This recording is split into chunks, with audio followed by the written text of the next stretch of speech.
Hello friends, my name is Nargis Gupta. In this video, we will discuss symbol table in compiler design. जो symbol table है compiler design में एक तरह का data structure है. अब compiler design मतलब आप compiler को जब डिज़ाइन कर रहे हैं तो वहाँ पे data structure की requirement क्यों पड़ी, इसको समझिए.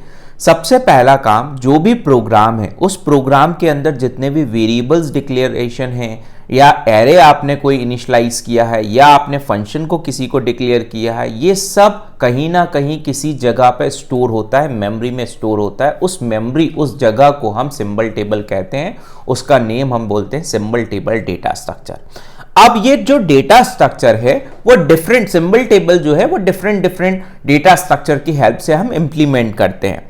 बट इसका जो पर्पस है सिंबल टेबल का, यदि आप पर्पस देखें तो पर्पस यही है कि जो भी रिकॉर्ड्स हैं वो सारे के सारे रिकॉर्ड्स हम एक जगह स्टोर करके रख रहे हैं. उस प्रोग्राम से रिलेटेड जो भी इंफॉर्मेशन है उसको एक जगह स्टोर करके रख रहे हैं ताकि हम उस पर्टिकुलर प्रोग्राम को क्विकली, मतलब जो इंफॉर्मेशन है उस पर्टिकुलर प्रोग्राम से रिलेटेड उसको हम क्विकली रिट्रीव कर सकें, क्विकली वहां पे स्टोर कर सकें. क्योंकि डेटा स्ट्रक्चर की डेफिनेशन ही क्या है? Data structure is a logical way to organise a data into a memory either in sequential or non-sequential order to retrieve the information in very efficient manner or to insert the information in very efficient manner. तो data structure को हम use करते हैं. अब symbol table भी एक तरह का डेटा स्ट्रक्चर है. तो आपने जब कंपाइलर डिजाइन में फेजेस ऑफ कंपाइलर पढ़े, यहां पे मैंने डायग्राम बनाया. ये फेजेस ऑफ कंपाइलर्स को आप देखें तो टोटल 6 फेजेस हैं कंपाइलर में. ये 6 के 6 फेजेस से आपका सिंबल टेबल कनेक्टेड है, मतलब डेटा स्ट्रक्चर कनेक्टेड है. जब भी जिस फेज को जिस भी इंफॉर्मेशन की रिक्वायरमेंट होगी, यहां से आप वो उस इंफॉर्मेशन को वो पर्टिकुलर फेज एक्सेस कर सकता है. ये जो स्टार्टिंग के 4 फेज है ये कहलाते हैं आपके एनालिसिस फेज, और जो लास्ट के 2 फेजेस हैं ये कहलाते हैं आपके सिंथेसिस फेज.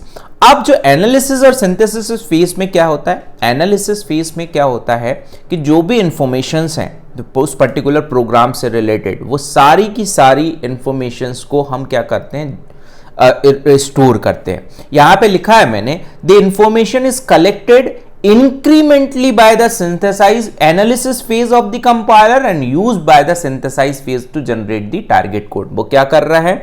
उस पर्टिकुलर इंफॉर्मेशन को कलेक्ट करके रख रहा है एनालिसिस फेज में, और जो सिंथेसाइज फेज है आपके उसमें वो उसको यूज कर रहा है टारगेट कोड को जनरेट करने के लिए. सिंबल टेबल जो है एक special kind of data structure है जिसको हम कंपाइलर में यूज करते हैं. Symbol table is used to store the information about the occurrence of various entries such as objects, classes, variable name, identifiers, functions name, etc. ये सारी informations symbol table store करके रखता है. देखिए, जब आप प्रोग्राम बनाते हैं तो हर एक प्रोग्राम में, लेट सपोज आपने एक एडिशन ऑफ 2 नंबर्स का प्रोग्राम बनाया, उसमें 2 वेरिएबल लिया आपने ए और बी, और एक और वेरिएबल ले लिया लेट सपोज सी, जिसमें आप ए और बी के रिजल्ट को स्टोर करा रहे हैं. तो ये जो वेरिएबल आपने डिक्लेयर किए हैं, ये वेरिएबल कहीं ना कहीं तो मेमोरी में स्पेस लेंगे ना भाई. ए के लिए मेमोरी बनेगी, बी के लिए बनेगी, सी के लिए बनेगी, कहीं ना कहीं तो ये मेमोरी में स्पेस लेंगे. तो ये सारी इंफॉर्मेशन, मतलब ये वेरिएबल कहां पे स्टोर है आपके, किस पर्टिकुलर एड्रेस पे स्टोर है, किस पर्टिकुलर लोकेशन पे स्टोर है, किस पर्टिकुलर लाइन पे आपने इस वेरिएबल को यूज किया, ये सारी इंफॉर्मेशन आपकी सिंबल टेबल इसको रखता है. It is use by both the synthesize and analysis और सिंथेसिस फेज, दोनों में यूज होता है क्योंकि टोटल 6 फेजेस से आपकी सिंबल टेबल कनेक्टेड होती है. Entries in symbol table contain information about and identifiers such as its characteristics, जिसको हम लेक्सीम भी बोलते हैं, उसका टाइप, उसकी क्या पोजीशन है, किस पर्टिकुलर लोकेशन पे स्टोर है, एनी अदर रिलेवेंट इंफॉर्मेशन उस पर्टिकुलर के हम उस सिंबल टेबल में स्टोर करके रखते हैं. ये सारे नोट्स मैं अपनी वेबसाइट nargisgupta.com पर स्टडी मटेरियल सेक्शन में अपलोड कर दूंगा, आप वहां से ले सकते हैं. अब इसका एक एग्जांपल से और क्लियर करता हूं मैं आपको. void main int ng ये लिखा हुआ है. तो अब इस प्रोग्राम की इंफॉर्मेशन सिंबल टेबल में कैसे स्टोर होगी? सिंबल टेबल में सीरियल नेम होगा, नेम मतलब उस पर्टिकुलर वेरिएबल का नेम. तो ये क्या हो गया? वेरिएबल का नेम. तो वेरिएबल का नेम क्या हो गया, एनजी। किस टाइप का वेरिएबल है ये, आप देखो तो ये इंटीजर टाइप का वेरिएबल है, तो हमने बोल दिया इंट टाइप का वेरिएबल है। किस ऑपरेटिंग सिस्टम पे यूज हो रहा है वो, अब वो डिपेंड करेगा, साइज कैसे कैलकुलेट होगा, it's depend on the operating system और it depend on the processor और it depends on the compiler कि टर्बो में वर्क कर रहे हैं हम, जीसीसी पे वर्क कर रहे हैं फॉर एग्जांपल। तो ये लेट सपोज मैंने बोला कि 4 बाइट वो ले रहा है यहाँ पे, किस एड्रेस पे स्टोर है, वो एड्रेस भी यहाँ पे, और एनी अदर रिलेटेड, इससे रिलेटेड जितनी भी प्रॉपर्टीज होंगी वो सारी की सारी आपकी सिंबल टेबल में स्टोर होगी। तो ये एक एग्जांपल है सिंबल टेबल में कैसे डेटा स्टोर होता है। अब मैं इससे रिलेटेड एग्जांपल 2 लेता हूं, थोड़ा सा डिटेल में ये एग्जांपल है, इसके थ्रू हम और समझते हैं कि सिंबल टेबल में कैसे हमारी इंफॉर्मेशन स्टोर हो रही है। यहां पे लिखा है extern double variable double A, double function को कॉल किया है जिसमें इंट काउंट को हमने यहाँ पे पास किया है, डबल सम इक्वल्स टू 0.0, एक फॉर लूप लगाया है, sum equals to sum plus variable double I और रिटर्न कर दिया सम को। ये एक छोटा सा लेट सपोज हमारा प्रोग्राम है। अब इस प्रोग्राम की इंफॉर्मेशन को कैसे हम स्टोर कर रहे हैं सिंबल टेबल में, तो देखिए सिंबल का नेम क्या क्या हो सकते हैं। देखिए सिंबल के नेम क्या क्या है आपके पास में, ये वेरिएबल है, ये फंक्शन है, ये सम है, और यदि आप देखें तो और क्या क्या नेम्स है आपने, यहाँ A is a name of the symbol. तो ये सारी की सारी जितनी भी इंफॉर्मेशंस हैं, सम है, आई को यूज किया है आपने यहाँ पे, तो ये सारे के सारे नेम्स हो गए किसके, उस पर्टिकुलर सिंबल्स के। तो ये नेम हमने लिख लिए। किस टाइप के हैं, लाइक वेरिएबल की बात करें अपन, तो ये वेरिएबल आपने लिखा तो ये फंक्शन और डबल टाइप का है। तो वेरिएबल क्या हो गया, एक पर्टिकुलर फंक्शन हो गया जो किस टाइप का है, डबल टाइप का है। ए क्या है, ए भी आपका एक वेरिएबल है, ठीक है, एक ये कह सकते हैं कि डबल नाम में ए आपने वेरिएबल डिक्लेयर कर दिया जिसका टाइप क्या है, डबल। उसके बाद में फन की बात करें तो फन क्या है, एक फंक्शन है जो किस टाइप का है, डबल टाइप का है।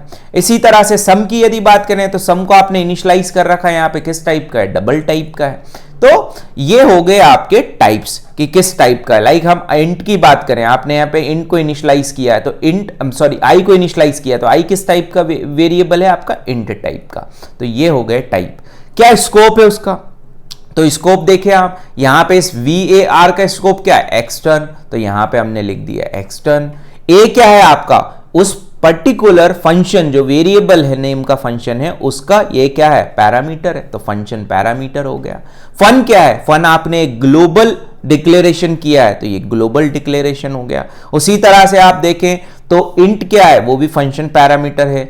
ब्लॉक लोकल है किसका, सम का, यदि सम के ब्लॉक की बात करें तो ये क्या है, लोकल ब्लॉक है, तो ये सम आपका लोकल ब्लॉक के अंदर स्टोर है, ठीक है। फॉर लूप स्टेटमेंट में क्या है, इंट है, तो ये क्या हो गया, उसका स्कोप हो गया। तो इस तरह से हम ये कह सकते हैं कि सिंबल टेबल हर एक नेसेसरी इंफॉर्मेशन को स्टोर करके रखता है। नाउ आगे बढ़ते हैं, who create symbol table entries, कौन क्रिएट करता है। तो देखिए जो स्टार्टिंग के आपके 3 फेजेस हैं, ठीक है, 3 फेजेस में आपका पहला हो गया लेक्सिकल एनालिसिस, दूसरा सिंटेक्स एनालिसिस, तीसरा सेमेंटिक एनालिसिस। ये तीनों के तीनों फेजेस का जो काम है, जो रिस्पॉन्सिबिलिटी है, वो सिंबल टेबल को क्रिएट करना। एनालिसिस फेज में यही तीनों फंक्शंस, ये कह सकते हैं तीनों के तीनों फेजेस का काम है। नाउ आगे हम बढ़े तो the uses of symbol table, symbol table का क्या यूज है, देखिए it is use to store the name of all the entries as at a one place. मतलब ये कह सकते हैं कि एक तरह का डेटा स्ट्रक्चर है जिसमें हमने एक टेबल के अंदर सारी की सारी उस पर्टिकुलर प्रोग्राम या उस पर्टिकुलर कोड से रिलेटेड इंफॉर्मेशन को हमने स्टोर करके रखा है। It is use to verify if a variable has been declare और नॉट, ये भी इसकी रिस्पॉन्सिबिलिटी है। लाइक हमने लिखा इंट ए, अब ये ए वेरिएबल डिक्लेयर हुआ है या नहीं हुआ है, मतलब यदि मैं सिर्फ लिख दूं ए और इसके आगे कोई डेटा टाइप्स ना लगाऊं तो वो अनडिक्लेयर्ड है, वहां पे एरर आ जाएगा। तो ये भी रिस्पॉन्सिबिलिटी किसकी है, सिंबल टेबल की है। It is use to determine the scope of the name, इसका क्या पर्टिकुलर स्कोप है वो भी ये डिटरमाइन करता है। It is use to implement type checking by verifying assignment and expression in the source code are semantically correct और not.